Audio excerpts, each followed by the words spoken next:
Back at it one more time. Where you at, boys and girls? It is time. The demise of the Green Bay Packers begins now.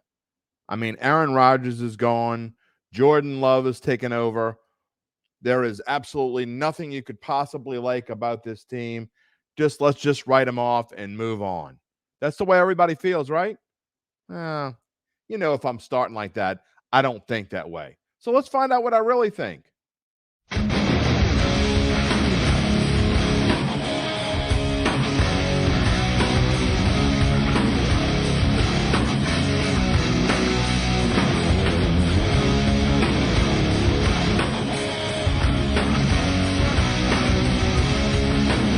Time for the Green Bay Packers, our 23rd of 32 trips down team preview lane.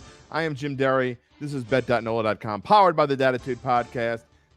And what do we think about the Green Bay Packers now that Aaron Rodgers has moved on, Jordan Love has moved in? So tell me if you've heard this story before. A quarterback is drafted by the Green Bay Packers. He sits for 3 years under this future Hall of Famer, and then finally gets his chance. Where does this story sound familiar? Where did it play out? Oh, it played out with Aaron Rodgers before, but Jordan Love can't be any good. He can't possibly be any good. His accuracy is terrible. They've lost so many receivers. We don't like his coach. They haven't done this. They haven't done that. Yeah, well, I don't care if I give you a spoiler alert. I don't feel that way at all. I think the Packers are in very capable hands. I'm not going to give you my exact prediction yet, but we're going to take a walk down the line, so to speak, and I'm going to tell you why I think Jordan Love is ready to go. Look, I don't care what he's done in preseason. I don't care what he's done in his short little chances to show his stuff. Remember that Kansas City game where he got a chance to start and he kind of didn't do anything? What was it, 10-7 or something along those lines? I think he got a chance against San Francisco as well. Whatever it is, I keep hearing great athlete. Accuracy is a concern. Well, how do we know? How do we know this until he gets a chance? Look, I think he has all the tools to be the kind of quarterback that the Packers are looking for. And the fact, other than Allen Lazard, what have they really lost?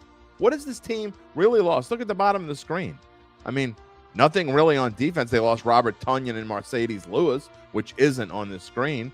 But they drafted 2 tight ends, including one in the second round, and Luke Musgrave. So, look, Aaron Jones has had his share of moments where he's been hurt. He also got in the doghouse for a little while last year.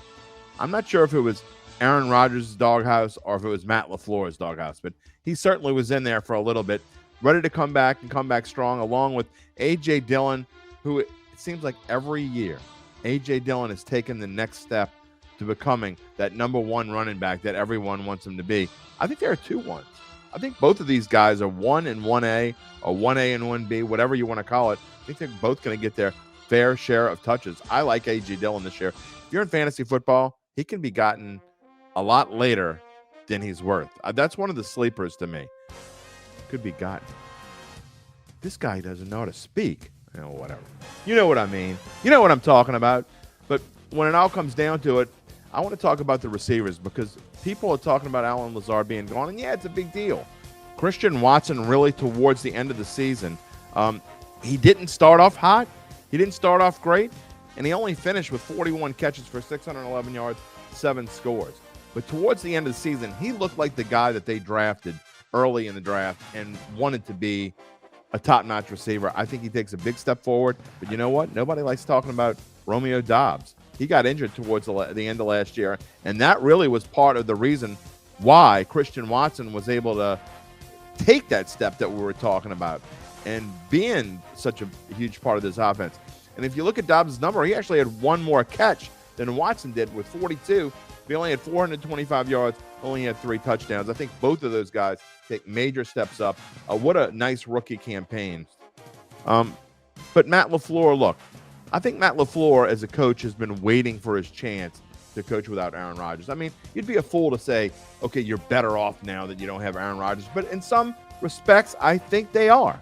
And why is that? Because he had become a distraction. There was no question he was ready to leave. I mean, for God's sake, he was ready to retire almost. I think before even last year, we were questioning whether he was going to come back, and he was doing Zen and what was going to happen, and were they going to let him go? Look, finally ended up being the best thing for both teams. Got a trade out of it, made a deal with the Jets. Ended up working out, being the best thing. And now Matt LaFleur gets to coach this team, and we get to see how good he is of a coach. And before we get to the schedule, got to talk about the defense. Look, their strength is up front. If they can put pressure on opposing quarterbacks, you got to be able to rein in Kirk Cousins. You got to be ready to stop Justin Fields, and you certainly got to put some pressure on Jared Goff for you to have a chance to win this division. Some nice numbers on the screen, except when it comes to rushing defense. They had trouble stopping the run, but if this defensive front can do that, again, you're talking about guys like Kenny Clark and Devontae Wyatt on the ends. They were able to do their jobs last year. You see from left to right, Kenny Clark on the left. Can they do that again? I think they can, but they have got to improve that number, that rushing yards per game number that cannot be 26.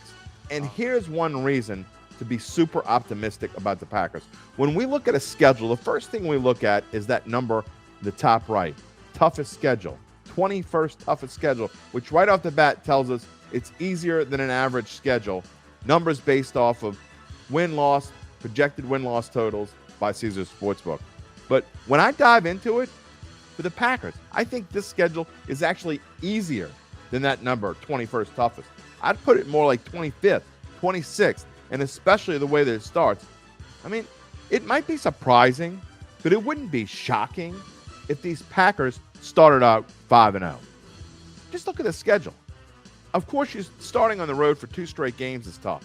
But at Chicago, at Atlanta, if you're going to start on the road, those are 2 places you might as well start. I mean, not bad. Then you get your home opener on September 24th against the Saints before you on a short week, but at least you're at home against the Lions on September 28th. I think that game is going to tell us a lot about this division.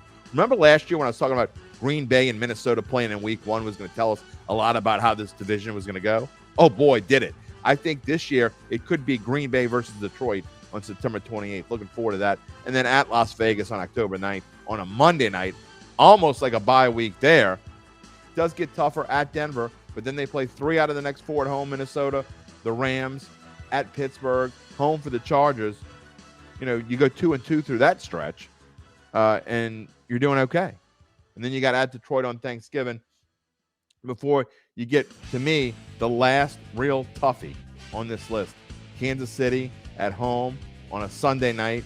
That is, to me, the last tough game on this schedule, because then you run off at the Giants. If this team is anywhere over 500 when they get to at the Giants on December 11th, look out, because they could make a nice little run there at the end. At the Giants, Tampa Bay at home, a cold Lambeau with Tampa Bay coming to town, at Carolina, at Minnesota, home for Chicago to end the season. Drum roll, please. Look, I think I'm being on the low side. I'm being conservative, I think, when I say 10-7. I think this could be an 11 or a 12-win kind of team. You're talking about a team that disappointed last year because Aaron Rodgers was just – it was a crap show. I'm not going to say the word. It was just a mess. You're talking about a 13-14 from the year before, went 8-9 last year. I don't see any reason why they can't go 11-6. I love both of these bets. I think you're getting great value. This might end up being the number 1 value. I'm going to have to go through my list because I am going to run a top 10 value plays and futures. This might be number 1 on my list. If not, it's 100% in the top 5. Plus 360 to win the NFC North. I don't even think it's just a value. I think the Packers do win the NFC North, and their alt over wins, you can find it on Caesars Sportsbook and just about everywhere. Alt over 9.5 at plus 240. Another great bargain. Let's see what Jordan Love does, but if he does anything, this is going to be a really good team. If you sleep on them, you're gonna be sorry you slept on them. Your number's not going to be there by the end of September because they're going to win a lot early.